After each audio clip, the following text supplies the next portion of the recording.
Welcome into Stacking the Box podcast. I am Sterling Holmes, joined by Iain MacMillan. He's got a wonderful mustache. Again, it is for a great cause. Make sure you go to his page and donate. Come on now. Don't you care about men's health? Look at that stash he is rocking. I'm also rocking one. Together we look like we are 40-year-old finance guys, maybe accountants. He's got a nice little quarter zip on with that stash. Iain, you were looking good over there. Yeah, thank you. I appreciate that, Sterling. I might look good today. I don't sound good, though. I am in the fan-sided office today. I forgot my fancy microphone, so we're using AirPod microphones. It's been a tough one today, but we're gonna battle through, and we're gonna get through it. And hopefully, my picks are a little bit better than last week. Sterling, your picks, unbelievable. Giants upset winner. Oh yeah, baby. We're on a heater. We're on a heater. Too bad I can't actually bet when I do well. I only bet when I do bad. It's a thing I do. So I've stopped betting, and now, of course, my numbers have gone up. But if y'all are out there and want to bet, Stacking the Box is partnering with Sleeper Daily Fantasy to give new users a first deposit match up to $100. Make sure to use our code FANSIDED2 when signing up to receive your deposit match. Please remember to always game responsibly. Scan the QR code on the screen to see if you qualify. All right, let's get into it. Winners and losers. Of course, we will talk about the big game last night, the Eagles coming back to beat the Kansas City Chiefs. Let's start with the biggest winner. Iain, let's start positive here. Who is your biggest winner? Yeah, I think the biggest winner of the week for me is the Detroit Lions, because this is very clearly not the same Lions team. The old Lions would have lost that game 10 times out of 10. Now, maybe they won that game because I had the Bears money line at 4-1 odds.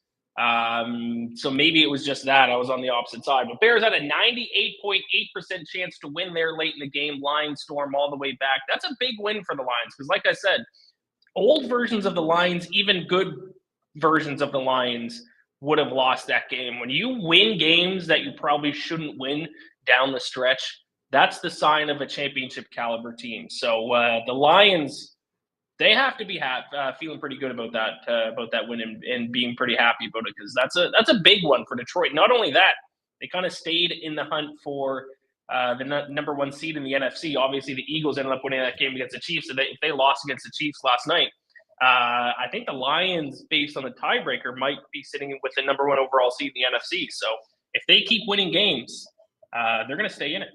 Yeah, I'm a big fan of the Lions. I've been telling people I believe in them. They're not just a fun story, they're a good team. I know people get so caught up about the beatdown they took at the hands of the Ravens, losing 38-6. But everything that could go wrong that game went wrong for the Lions, and everything that could go right for the Ravens went right.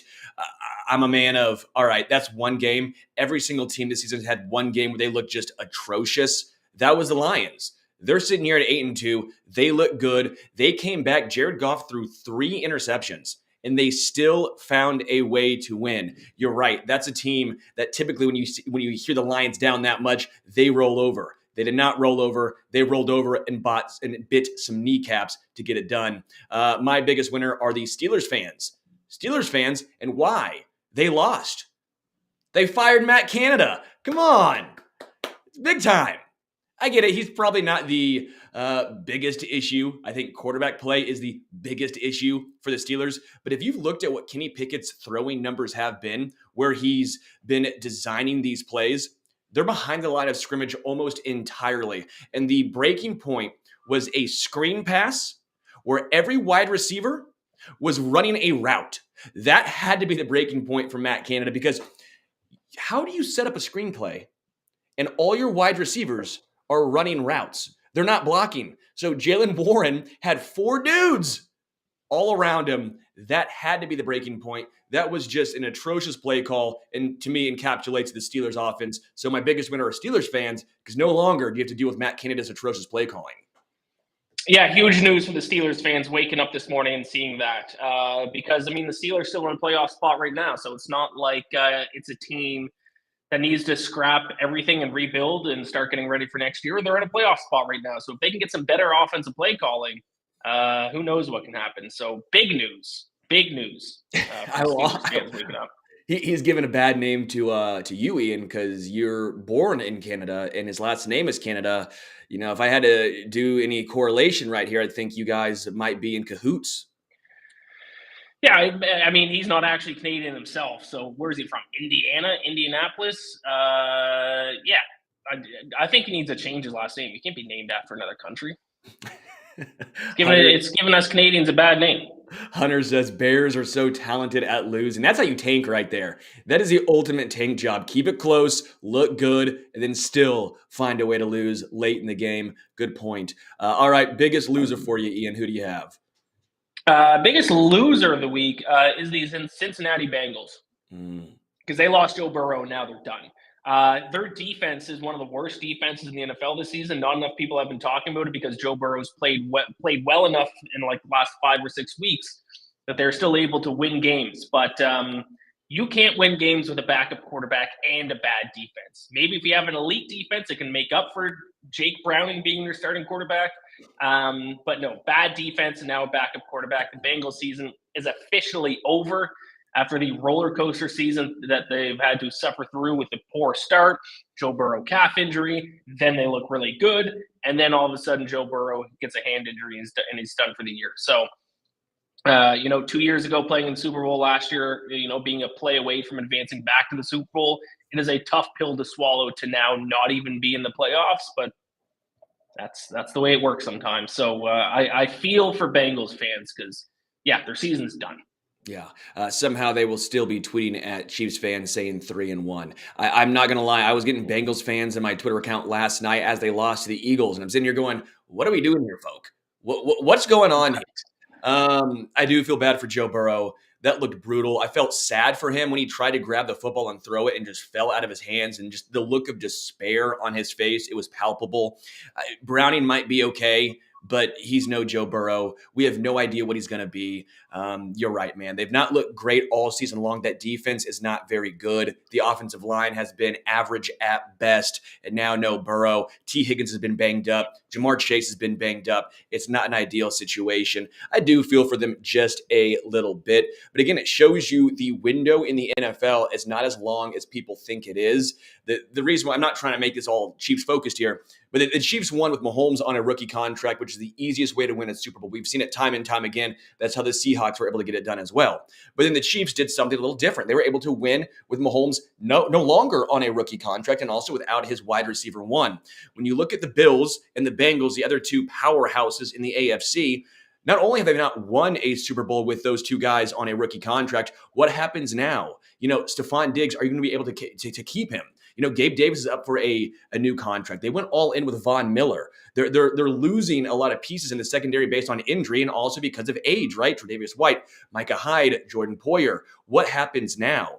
With the Bengals, same thing. They lost both of their safeties, right? Von Bell and Jesse Bates, if I'm not mistaken, last season. Demons have regressed, and now what's going to happen when T. Higgins comes up for a contract?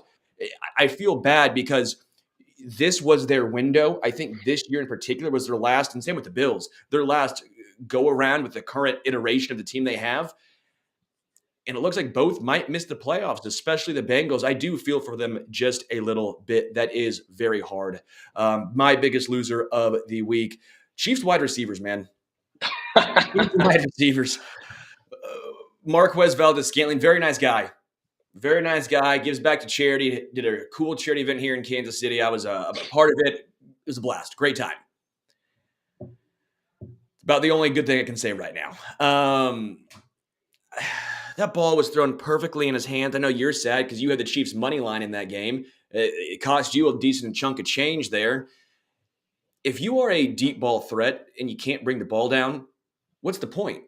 It's John Brown. It's Darius Hayward Bay. We've seen guys who can run 4.2, 4.3, but if you can't catch, you can't catch. He's getting paid $10+ million a year as well, and that's what's keeping the Chiefs from signing some of those other wide receivers. He is their guy. He was the quote-unquote bigger named veteran. It's not ideal. It's not good, but it's not just him. I mean, the Eagles secondary is atrocious. Darius Slay is still pretty good. Big game Slay. But Bradbury has fallen off a cliff this year based on injury and age. And their slot corners, Avonte Maddox has been injured, right? So they're throwing out just different guys left and right, undrafted rookies, veteran journeymen, and no one's been able to get it done. But they were able to get it done against Kansas City. This is an indictment on the Chiefs wide receivers. Mahomes was actually pretty good in this game. That 4th and 25 also encapsulates what happened, right? He threw a perfect ball into the hands on 4th and 25 that would have been a first down. What happened? Ball was dropped. All right, you can talk if you want. I'm just disappointed by this, and we're going to talk more about the Chiefs and Eagles game, but that was just a very sad game to watch. Yeah, the Chiefs-Eagles game is our top story of the week here. So let's rip through some injuries, and then I can kind of give my thoughts on that. So injuries, obviously the biggest one of the week is the one that we just mentioned, Joe Burrow. But Mark Andrews was another big injury that happened in that game. He looks like most likely out for the season for the Ravens. It did see there was an outside chance he could return for the playoffs, but that is doubtful. Joey Bosa looks like he's going to get put on IR. The Charger season, their season looks like it's pretty much over at this point. Geno Smith hurt, I think it was his elbow, but it does look like they believe he is still going to play Thursday night against the 49ers, but that's one to watch. And now I'm going to butcher this guy's name, but this one is actually an injury that I think not enough people are talking about, and that's Tella Noah Hufanga. The young defensive back for the 49ers. He has been one of their better defensive players this season, and now he is out for the year for San Francisco as well. So that's going to hurt them more than I think what people are talking about. Not obviously a big name guy like some of the other players are, but at least in the 49ers defense now out for the year. Yeah, I'm glad you brought up Hufanga because he's a very good safety, and the 49ers defense has been electric all season long, and he's a very big part of that. Really quickly on Joe Burrow, I hate having a injury-prone conversation because the injuries to Joe Burrow have been random, right? It hasn't been a situation. Right. It's not been your typical injury-prone type of guy, but when you've had a torn ACL your rookie season, right? Then you had a massive calf injury that's been lingering on into a lot of people's thoughts, even into now. And then now all of a sudden you have this hand injury. Again, I'm not saying he's injury prone, but it's a weird situation for a quarterback who's not a running quarterback, right? Lamar Jackson has not been able to finish the last 3 seasons because of injury. But when you're a running quarterback, that's going to happen, right? Josh Allen, he gets banged up a lot because why? He runs a lot. He's very physical. Joe Burrow doesn't really do that. How concerned would you be about his long-term health and future going forward? I wouldn't be too concerned yet because actually there is kind of a little bit of a blessing in disguise, I think, with his hand injuries now, because his calf was not right all season. Now he gets almost a full year to completely rest both his hand and his calf muscle. So he should be 100% healthy heading into next year. Now, if he gets hurt again next year, then that's going to raise some big red flags. But because even though, even after his bye week when he started looking a little bit better, that calf still was not 100%. So yeah, this season's in the toilet for sure, but there is kind of a silver lining to it that we should see the healthiest Joe Burrow we've seen at starting next season. Yeah. Let's get into the top story, and that's the Eagles getting revenge on the Chiefs. Obviously, this was the Super Bowl this past season. Chiefs won that one in a close one, and the Eagles won this one in a close one. The Chiefs were not able to score in the second half. Eagles found a way to get it done. What were your big overarching takeaways in this game? Yeah, there's 2 big ones. We'll start with the Chiefs one because it's based on the topic that you were just talking about, and that's the Chiefs wide receivers. I don't think I've ever seen a team in the NFL that aren't Super Bowl contenders because of no wide receivers. Like, they have everything else. They have the best quarterback in the NFL. They have, the best tight end in the NFL. They have the best defense that Patrick Holmes has ever had. But their receivers are not just not good, they're so bad that I don't know if I can back this Chiefs team to win the Super Bowl. If they had like one decent receiver, they'd be by far the Super Bowl favorites. They lead the NFL in drops. That is an objective fact right now. No team has had more drops than the Chiefs, and it seems like they have the biggest drops in the biggest situations. I can't trust anyone on this team. Even Kelsey had a bad drop last night on a third down play. They ended up getting the first down on fourth down, but that was a bad drop by him as well. I don't know if I can trust if we find this Chiefs team in the same situation again where they need to go down and score a touchdown on the final drive of the game, I don't trust the receivers to catch balls, which you can't win every game by 2 scores and have a comfortable lead. You're going to have some game-winning drives, and they don't have anyone that can step up in those clutch moments. Now, generally, I think Travis Kelce, he's not going to drop that ball more often than not. But you need more than just one tight end. You need a receiver, and they got no one. Yeah. So I don't know. Yeah, I don't know if there's ever been a team that I look at that I have to like dock points when I'm trying to evaluate how good they are because of how bad the receivers are. Yeah, it's very frustrating to watch. And just in regards to Travis Kelce again, actually, you mentioned just really quickly, they actually had a 2-score lead going into the third quarter, going into the second half. I mean, they were up 10. The Eagles, city of brotherly love, thank you for using your timeouts to give the Chiefs an ability to kick a field goal before half, right? They saved time for the Chiefs almost. But the wide receivers, they can't get it done. And part of me is sitting here going, all right, but even with all of these drops, the Chiefs had 2 brutal turnovers in the red zone. Travis Kelce fumbled in the red zone, and then Mahomes threw an interception that was just inexcusable, right? I mean, I don't think he should have thrown the ball to begin with, but if you are going to throw it, you throw it to the back pylon. You don't throw it short right. Like, Justin Watson actually was semi-open on that play. It was just a ill-advised throw. So you have 2 turnovers in the red zone. And so part of my thinking is, all righty, even with the disaster at wide receiver, you probably still should have won this game. But I say that almost every single week because their red zone struggles are that consistent. At some point, you are what you are. I keep saying they're going to revert back to the mean, which means they're not going to be this bad in the red zone consistently, but they are. This is who this team is. They are a defense-first team. Their defense is elite. They're not just electric, they're elite. They're that good. Trent McDuffie is a top 3 cornerback in the NFL. That's not a debate in my mind. He is top 3. Couple him with L'Jarius Sneed, and that might be the best tandem in the NFL cornerback-wise. I think Sauce Gardner and DJ Reed might have a good argument. There's a couple guys I think you can make a case for. But the fact that they're even in that consideration, it just shows you how good they are. Their defensive line is outstanding. They were bullying the Eagles' offensive line the entire game. Spagnuolo is been Picasso out there. I mean, every single thing he's been drawing up is a masterpiece.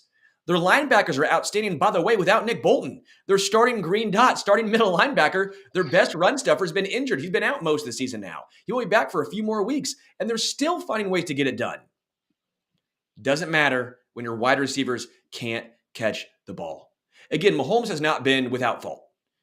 This has been, in my mind, clearly the worst season Mahomes has had in the NFL. He's been off on all deep balls, but he finally hit MVS on one, and what happens is dropped. Some of it is the wide receivers not only dropping balls, not knowing routes, which is not great when it's Justin Watson and MVS guys who've been in the NFL for an extended period of time. These are veterans. These are not rookies. That's not Sky Moore, who's a second-year guy. It's not Rashee Rice. These are veterans. At some point, if they can't do the easy things, the basics, why aren't you giving more than 22 snaps to Kadarius Toney? Why aren't you getting Rashee Rice actually out there on a deep ball? Why aren't you at least trying something different? Because what you're doing right now clearly is not working. Yeah, and my other thought about this game was about the Eagles. I got over my skis a little bit this game. I've been calling the Eagles frauds. My official fraud power rankings I do on a weekly basis, they're up to number 2 this week. And then it was, I think, the third quarter, I tweeted out the screenshot of my write-up calling the Eagles frauds. And of course, as always happens, I called my shot a little bit too early, and the Eagles came back and won. Ian, this was it's my fault. And then, of course, since then, my DMs, my emails, and my Twitter replies have been Eagles fans laughing in my face. As the Eagles should be. The Eagles are, but I don't. My opinion has not changed about the Eagles after last night's win. The Eagles have been a good team this season, not a great team. They are frauds to a set, in a certain sense. Like I said, I'm not going to call them a bad team. They're still a very good team, one of the better teams in the NFC. But they are not the best team in the NFL. They have the best record in the NFL, but the Eagles are tied for 6th in the league in average scoring margin. There's only one team they only have one loss on the year, but for somehow they're tied with the Chiefs, an average scoring margin of plus 6.1. If you want to look at some other Okay, stats, but Ian, I hate that. you look at net yards per play. They're 11th in the NFL in net But yards per play, can I 5th in bring some up EPA per very play, quickly, Ian? 19th Sterling, and opponent EPA per play. This is a good team, not a great team. My point here is when you bring up the scoring margin, which I think can be a jumping off point. Let's be real now. I guarantee the Cowboys are ahead of them because you know why? Right. The Cowboys run out the score. The Cowboys have had an easier schedule and they run out the score. You know what they do. Right. They'll be up 21 in the fourth quarter with 2 minutes left. The team will have no timeouts. They're running play action bomb to CeeDee Lamb. Like, we know what the Cowboys do.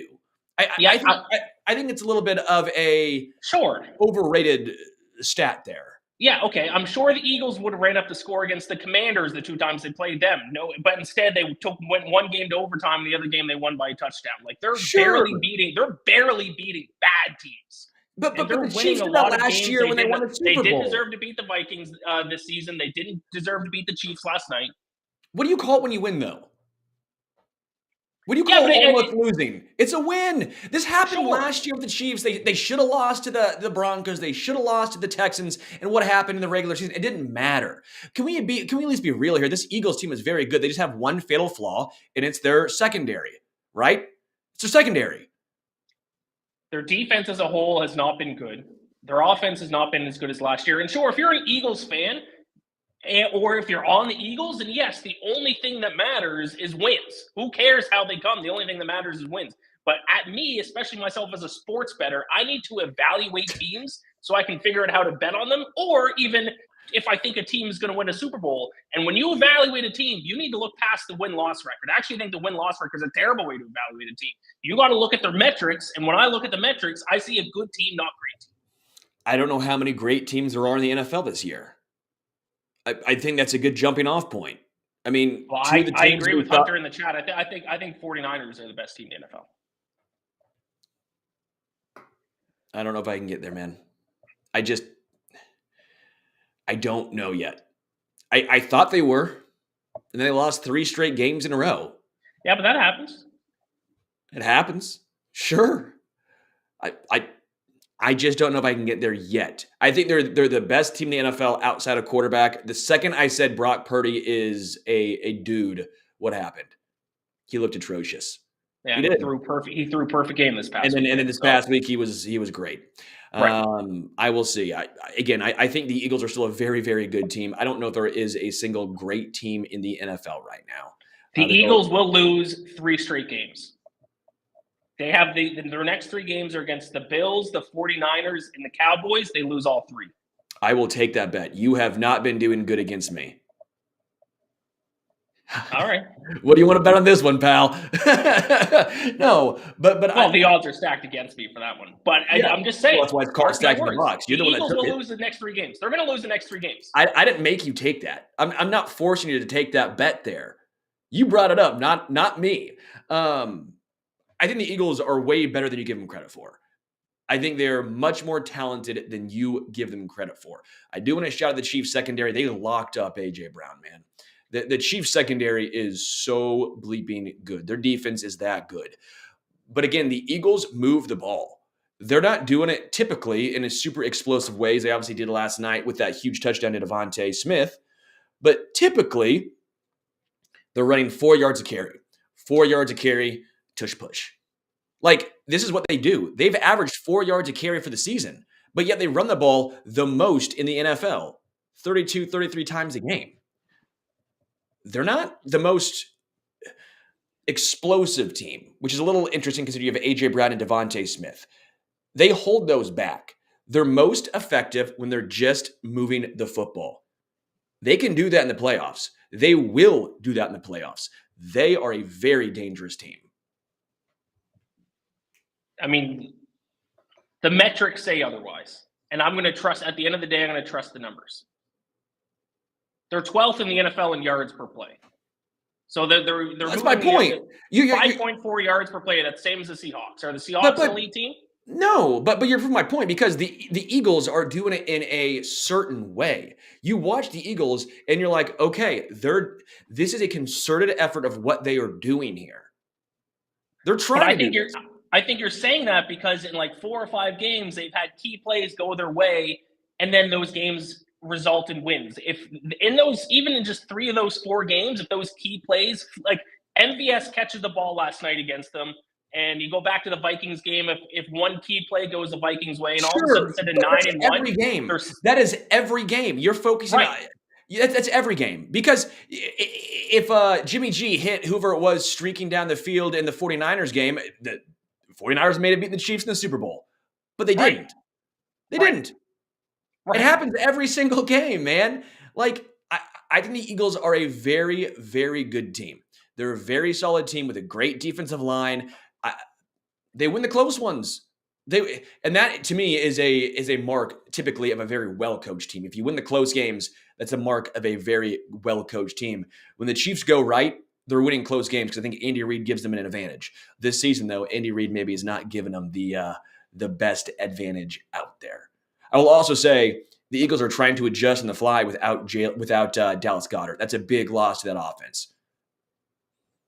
Yeah, all teams have injuries. Agreed.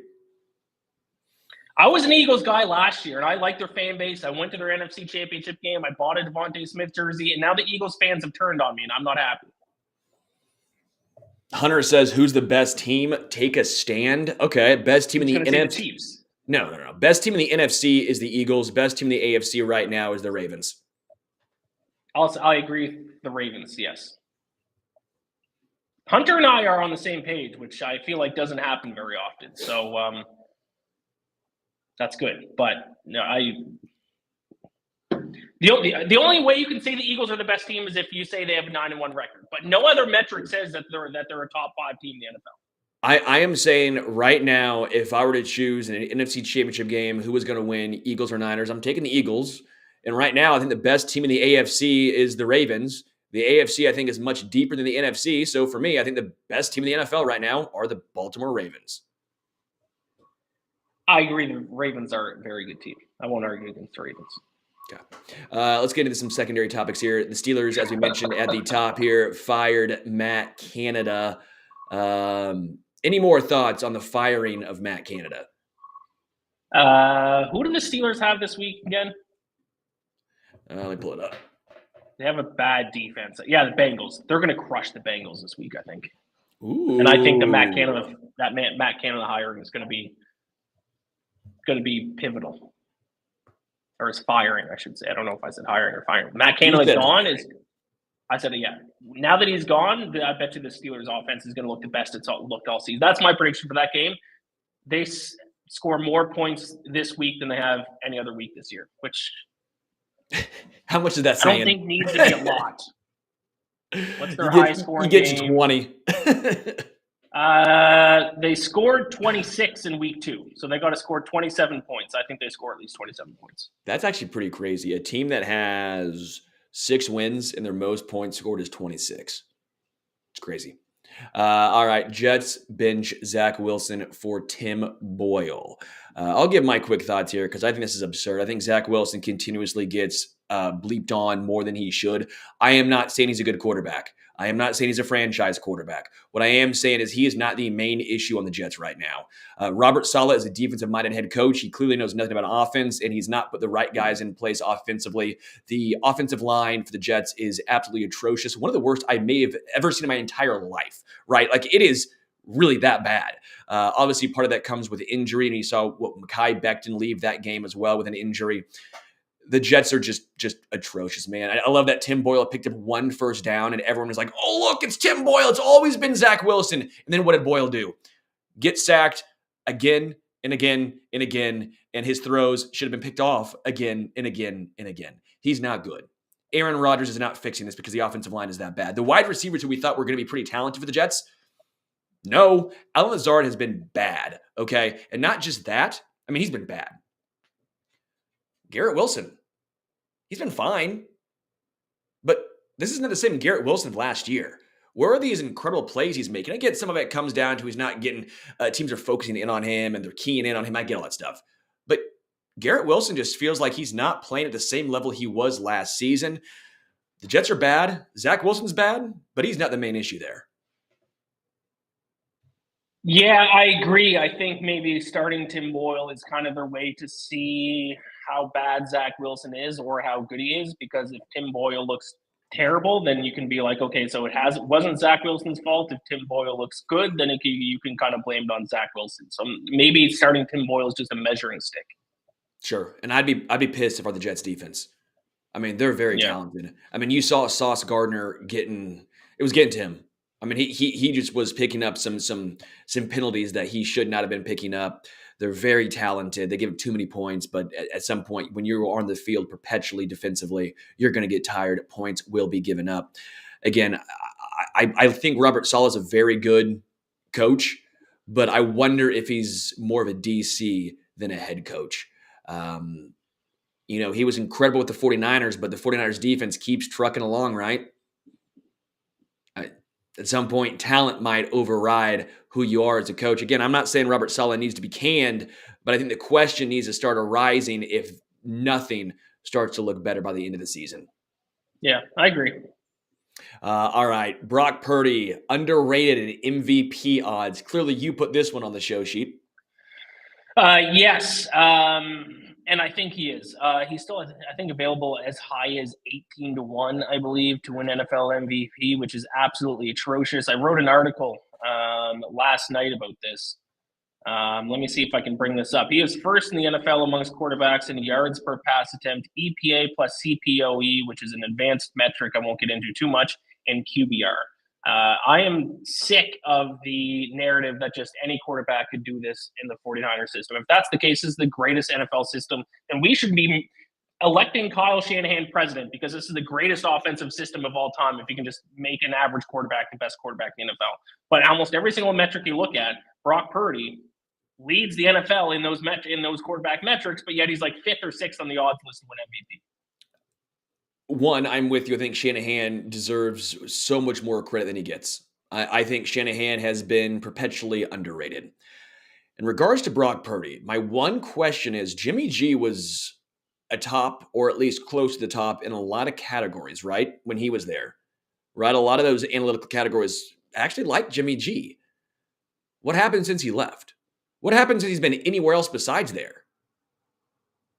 He's bad, real bad. I still will believe this is more Shanahan than Brock Purdy personally. That's my personal feeling about this. And I think a lot of people view this the same way. They view it as, okay, well, they have a great offensive line, a phenomenal head coach, and they have weapons upon weapons upon weapons. Of course, I think it's kind of hurt Tua Tagovailoa as well. Because like, oh yeah, well, of course he's great. He's got Raheem Mostert, Devon Achane, oh yeah, and Tyreek Hill and Jalen Waddle. It's unfair, but it's true. It's always going to be a knock against guys, even if I don't think it should be. It was a knock against Mahomes for a while when he had Tyreek Hill and Travis Kelce. It was, well, of course he's great. He's got Tyreek and Travis. I go, what do you want me to do? Not throw those guys the ball? Brock Purdy's doing what he's supposed to do. I just feel like a lot of voters are going to feel the same way. We're disagreeing a lot this show, Sterling. I don't like arguing with you. I don't take joy in it, but I like, what else can this guy do where people are going to give him credit? Like, he just threw a perfect game. It was great. It was great. He had a couple bad interceptions late in games, a couple games in a row, and then people just got completely off the bandwagon. I'm not even saying that he should be the outright favorite. But his odds, fifth or sixth on the odds list at 14-1 or 18-1 is unbelievable. It's not like it's not like Patrick Mahomes is having a bad year for Patrick Mahomes, but he's still somehow second on the MVP list. Which I think Brock Purdy's been better than Patrick Mahomes this year. Patrick 100%. Brock Purdy's right. So, but I also think if you were to switch again, this is what makes it so hard because if you're like, well, if Mahomes was with those weapons, what would happen if Brock Purdy had Sky Moore over here in MVS? What would be the difference? Again, Brock Purdy's been great this year. And I'm with you, Hunter. He's made some great throws. I'm not saying he's not made great throws. That's not my argument here. It comes down to how many quarterbacks could succeed in the 49ers system. How many? Well, it depends on your definition of succeed. To Brock Purdy's level, none. 2. Tell me. Come on. I wanted to look up your point about Jimmy Garoppolo had almost as good a numbers. I wanted to look this up. The year that Jimmy Garoppolo and the 49ers went to the Super Bowl, so 2019, Super Bowl was in 2020, he was 12th in the NFL in QBR. So no, he didn't post Brock Purdy numbers. I think a decent amount of quarterbacks could do the exact same thing or very close to it in the 49ers system. How many? 10? No, not 10. 8. That's Why? No, you're telling me Josh Allen, Joe Burrow, Mahomes, Aaron Rodgers, not Aaron Rodgers, not current Aaron Rodgers. No, Lamar Jackson, nope. Josh Allen, Joe Burrow, Patrick Mahomes. Jalen Hurts, 4. Jalen Hurts, that's 6. 4. Might make a case for. I don't think I can do Trevor Lawrence because I've been down on Trevor Lawrence. But of course, when I'm down on him, he goes out and throws 4 tutties. Dude, I get you, Hunter. If this guy was drafted in the first round and not last pick of the draft, we'd be hailing him as the next Joe Montana. But because he was the last pick in the draft, nobody can get that out of their mind and accept the fact he's a good quarterback. Not true, because the same thing happened with Tom Brady. Yeah, and a lot of people are saying the same things about Tom Brady for the first couple of years. We are going to agree to disagree here, man. We're butting heads this show, Sterling. No, again, you're acting like I think Brock Purdy's bad, or you're acting like I don't think Brock Purdy is good. I think Brock Purdy is a solid quarterback, I think, but I don't know how much he's moving the needle. That's all I'm saying. I think he's a good quarterback. But my point here is I think a decent amount of quarterbacks can be put in that system and have great success. He's a very good quarterback. Do you think Brock Purdy deserves to be the MVP this year right now? Personally, I still think Lamar Jackson or Tyreek Hill. I still think Tyreek Hill is perpetually, which I've said a lot today, underrated, man. I hate that wide receivers, running backs, no other position have any shot at winning MVP outside of quarterback. That to me is bogus. Jalen Hurts is the favorite right now. That's interesting. I'm just saying it's time we got to put some respect on Brock Purdy. The second I did, he went out and lost 3 straight games playing some bad football. I don't think he played. Did he make a couple of bad interceptions? Yes. Yeah. But overall, he did not play bad in those games. Yeah. Brock Purdy, I would say, he's been top 10. Yeah, he's been top 10. I'll give him top 10 quarterback. But if I'm doing a draft, you're not telling me. I know you said that. If you're doing a draft right now, who are you taking? Josh Allen or Brock Purdy? You're not taking Brock. If you're going to build around a quarterback, I might take Brock. Josh Allen has been made. Josh Allen's ceiling is great, but Josh Allen makes some bad mistakes continuously, week after week, season after season. You need Brian Dable back. If I can get Brian Dable paired with Josh Allen again, that is a lock. All right. Do you want to move on to week 12 here because we're I feel half the show here. I feel bad. I don't want to just keep arguing with you because you're a nice guy with a great mustache. All right, you bring up the first game for week 12 we're talking about. I have to go get my charger because my battery on my laptop apparently lasts 30 minutes when we stream, so I'm going to be right back. Good. I think you're just leaving because you're mad that I was just destroying you in that argument. But the Packers versus the Lions. Lions are 7.5-point favorites at home. Over under set at 47.5. The Packers coming off of a very big win, 23-20 over the Chargers, almost effectively ending the Chargers season. But I will say, they easily could have lost that game, as you and I were talking about earlier. Talk about big drops. You talked about MVS, but Quentin Johnson, the first-round draft pick wide receiver for the Chargers, dropped the ball, put right in the breadbasket. So the Packers will be facing the Lions. The line seems a little high. That little hook right there of 7.5, I don't think I want to touch. Next game on the docket, the 49ers, the most talked about team this show. They face the Seahawks plus 6.5. I actually like the 49ers in this game to cover. I'm not a big believer in the Seahawks. I've said it week in and week out. I'm not saying they're a bad team, but I think they're just an average team. If you had to tell me pick one average team this year, it might be the Seahawks. Over under set at 43. Give me the over in this game. I do see Hunter saying right here, last time Sterling backed Purdy, this 49ers lost 3 straight, so this is probably good. See, that's what I'm saying. I'm doing it for you, Hunter. I'm doing it because I care. That is why. Iain, let me know when you're back. We're moving on to the I'm Jags back. Tech. Okay. Sorry. What game did we talk about there? Apparently, plugging in my charger into my laptop just shut everything down there for a second. So, Well, of course it does. Packers. What were your thoughts on that game, really quick, just so I can figure out if I have to disagree with you again? Yeah, I have the Packers covering 7.5 because I think the hook is just too. I don't like the 7.5. All That right, just we gives me agree. a little cause to pause. Yeah. I set lines as 6.5-point favorites in that one. The Packers actually, I think, are better than the record indicates, and the Lions have some issues on defense. So, yeah, I think the Packers can keep that one a little bit closer than other people think. And I think the 49ers beat the Seahawks by 20 points.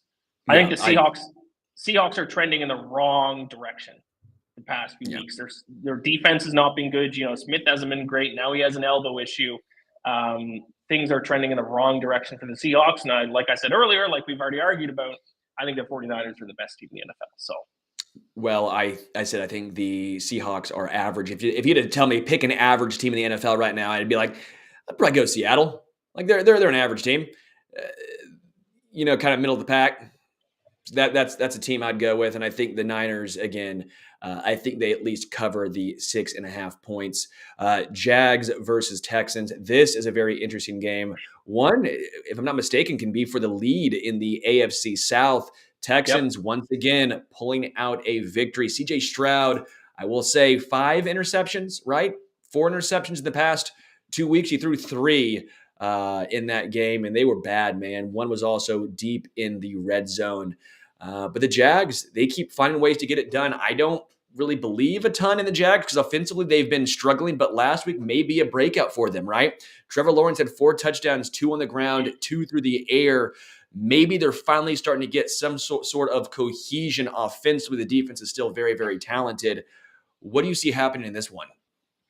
I like the Texans quite a bit in this one. The Texans already beat them up when this game was in Jacksonville earlier in the season, beat them 37-17. I think we're going to see a similar result here. I'm not high on the Jaguars whatsoever. A lot of their metrics show that they're kind of an average team. Their offensive numbers have not been good. And I'm high on this Texans team. A lot of the metrics show that they're not a great team and maybe borderline good, but they have better numbers than the Jaguars so far this season. So Texans slight underdogs at home. I love them. Hey, who said Texans going into this year, baby? You. Yeah, Texans, Texans. I didn't hear anyone as high on the Texans as you were. Oh, baby. And I wish I'd have put some money on it because those were some really good odds. Yep. But alas, I didn't. Saints, Falcons, this might be the toilet bowl, right? Well, it's for the NFC South. Yeah. If the Saints win this weekend, if the Saints win this weekend, they're going to have a stranglehold on the division. If the Falcons win, the Falcons will take the lead in the division, but it'll still be very, very close. The Buccaneers seem to be out of it. They stink. The Panthers have been out of it for a few weeks. This might be the worst division winner of all time. And I think the Saints win, by the way. That includes the 7-9 Seahawks that won a playoff game. There is mathematically a chance that the winner of the NFC South finishes 7-10. They don't deserve to be in, man. They don't. Get an extra AFC team in there. If one of them does finish, because not only that, the Saints and the Falcons have had 2 easy schedules in the NFL either. So it's not like the Saints and Falcons are playing like a killer's row of teams. They're playing the worst teams in the NFL, and they're still barely winning games. If one of them finishes 7-10 and wins a division with that record, then they should not be allowed to play in the playoffs. Dude, the Falcons might make the playoffs, and Arthur Smith might still get canned. Yeah. They're going back to Desmond Ridder. Is that the right decision? Yeah. I thought we had to put in Taylor Heineke there to see what we had with him, to see if he could give a spark to this offense. And honestly, he didn't look any better than Desmond Ridder. So then you go with your young guy and see if he can get better as the year goes on, and then evaluate the position in the offseason. Taylor Heineke is obviously not going to be the quarterback of the future. We hope maybe he'd give us a spark this season. He didn't. He had his chance. Go with the young guy and see what happens, see if he can improve. Yeah. Bills, Eagles, probably the best game overall of the week, even if it does not have the sort of, I guess, divisional repercussions of some of these other games. But Bills, Eagles, the Bills are trying to fight their way into the playoffs while now facing the toughest stretch, in my opinion, to end the season in the entire NFL. The Eagles also on a brutal stretch as well. Obviously, they beat Kansas City. That was huge. Now they are at home facing the Bills. What do you think happens in this game? Because again, I still think the Bills are a little underrated. And again, I understand I'm blinded by the highs of Josh Allen. I will always at least agree to that. I am blinded by the highs of Josh Allen because I think the only guy that can reach the highs of Mahomes, or at least close to it, it's Josh Allen, right? When things are all going right, he is the second best quarterback in the NFL. The only issue is when things are going wrong, he looks like maybe a bottom 10 quarterback in the NFL. How do you see this one playing out? Let me do a little blind resume here. Team A, you tell me which team is better. Team A, 6th in the NFL in net yards per play, 3rd in the NFL in EPA per play, 12th in the NFL in opponent EPA per play. Team B, 11th in net yards per play, 5th in EPA per play, 19th in opponent EPA per play. Which team's better, Team A or Team B?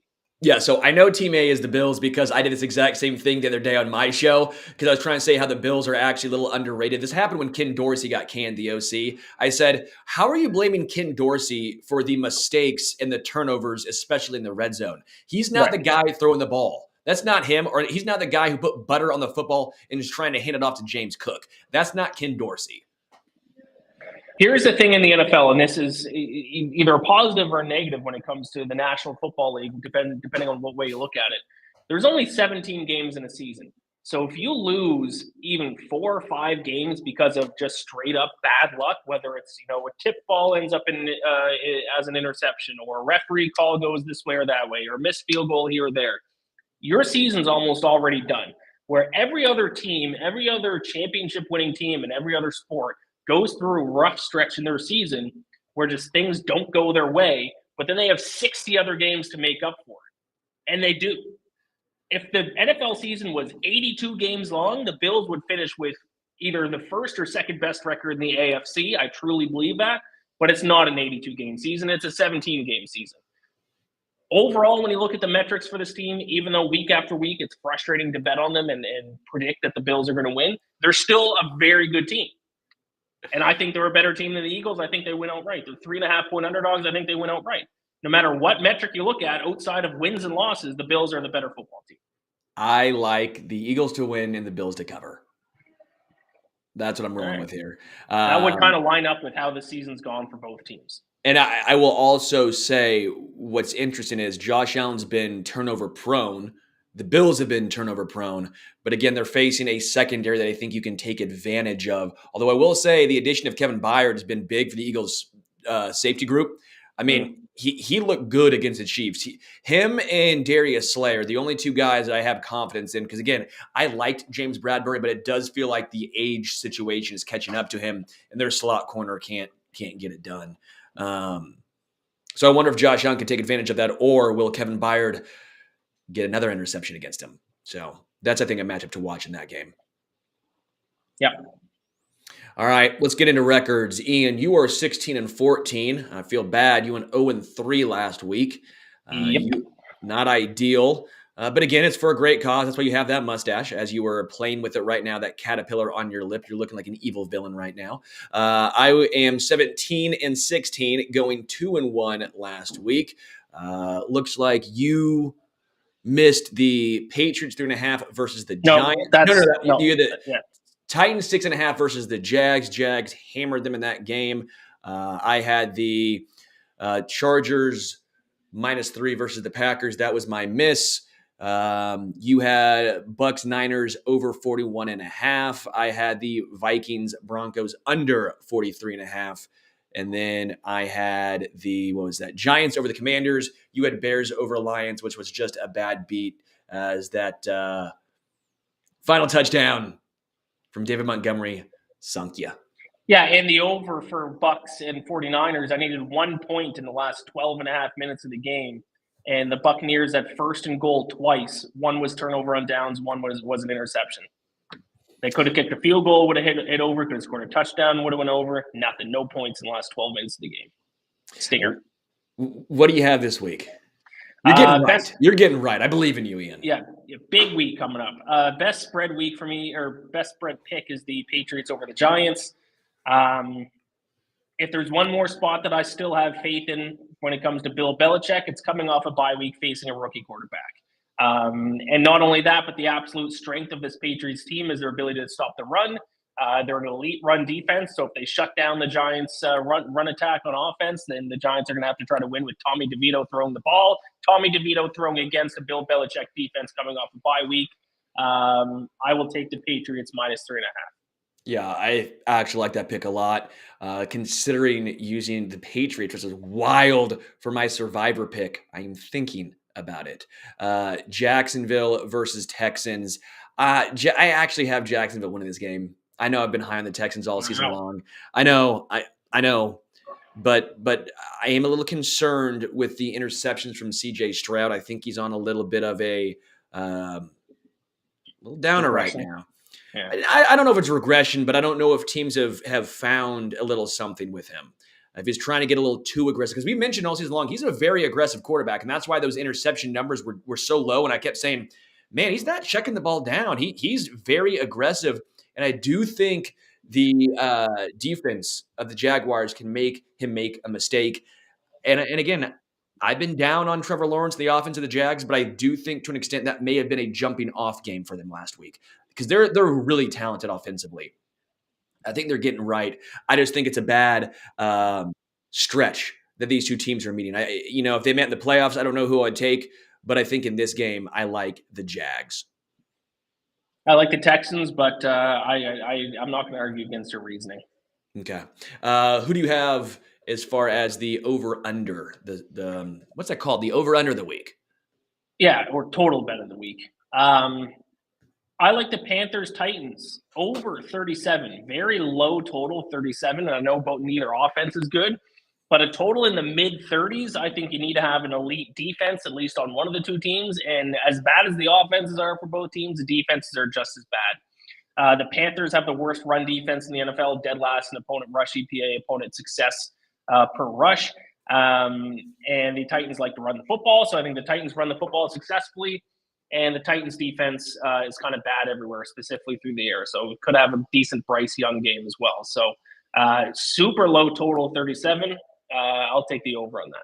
I like that one, but I like this one more, and that is the Saints-Falcons under 42.5. I'm sorry, man. I actually think both defenses are decent. Like, I think both defenses are actually okay. But the offenses, man, I don't know how much they can get going in this one. 17-14 feels like a pretty good final score. If any team reaches 20, I would be fairly surprised. So I love the under 42.5 here. Yeah, I like that play quite a bit. All right, so my upset pick, just going off of what you said, I do think Bryce Young has a decent game against a pretty poor secondary of the Titans. Again, no Kevin Byard as he was traded. This is my upset pick. You made me go bold last week, and it paid off. I went Giants over Commanders. This week, I will be going bold again, going Panthers over Titans. I think the Panthers, with Bryce Young going to Adam Thielen, will have just enough to get it done. Yeah, don't hate it. Titans are a bad enough team that anybody could beat them in the NFL, even the one-win Panthers. So I won't argue too much about that. My upset pick of the week is a game we already talked about, Bills over Eagles. I like the Eagles have forced my hand. I've become a hater. I take no pride in it, but it is what it is. I will say, man, I want to pick the Bills. I really do, because I've been on them all season long saying they're underrated. But as the Eagles just beat my Kansas City Chiefs, I don't want to come off as a hater. Okay, I can't come off as a hater because you know what that's like. I can't do that. I can't. I will fall on that sword, and I will be the hater for you. All right, Survivor. I'm somehow still alive, and I have no idea how. And every week you win, your prize gets bigger. So the teams you can't use the. I lost my spot here. You can't use the Commanders. You can't use the Bills. You can't use the Dolphins, 49ers, Lions, Rams, Seahawks, Chargers, Saints, Cowboys, or Jaguars. Huh.